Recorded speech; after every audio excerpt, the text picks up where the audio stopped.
L'ancien vice-président de Donald Trump, Mike Pence, a créé la surprise, vendredi, en annonçant qu'il ne soutiendra pas ce dernier lors de la présidentielle de novembre. Le républicain a accusé son ancien patron de proposer un programme qui est en contradiction avec le projet conservateur mis en place durant 4 ans.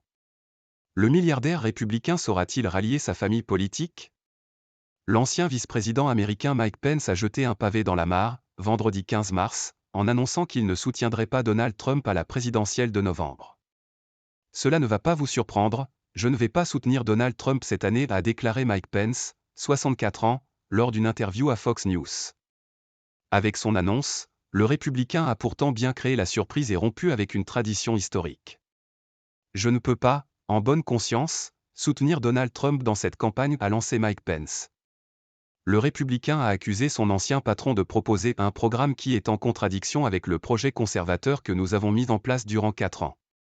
Chrétien évangélique, farouche opposant à l'avortement, Mike Pence avait aidé Donald Trump à conquérir la droite religieuse en étant son colistier lors de la campagne présidentielle de 2016. Le danger de l'assaut du Capitole. Mais après des années de loyauté indéfectible, il a changé de ton à la suite de l'assaut contre le Capitole, qui a ébranlé la démocratie américaine le 6 janvier 2021. Ce jour-là, Mike Pence dirigeait, en tant que vice-président, la séance au Congrès, lors de laquelle les élus devaient certifier la victoire de Joe Biden à la présidentielle de 2020. Bien qu'il n'ait qu'un rôle protocolaire, Donald Trump avait insisté pour qu'il refuse de valider l'élection du démocrate. L'ancien gouverneur de l'Indiana n'avait pas obtempéré, ce qui lui a valu une forte inimitié chez les partisans du milliardaire. Entré par la force dans le Capitole, certains avaient appelé à pendre Mike Pence, qui avait dû se cacher à la hâte. Depuis, il a jugé que les mots du président avaient été irresponsables et l'avaient mis en danger. En juin dernier, Mike Pence s'était présenté contre lui lors des primaires républicaines. Mais il avait dû jeter l'éponge, avant même les premiers scrutins, faute de soutien.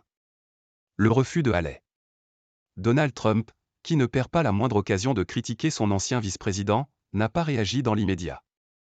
Mais l'annonce de Mike Pence a bien provoqué une onde de choc au sein du parti, alimentant les spéculations sur la capacité de l'ex-homme d'affaires à séduire les républicains au-delà de sa base de partisans très fidèles.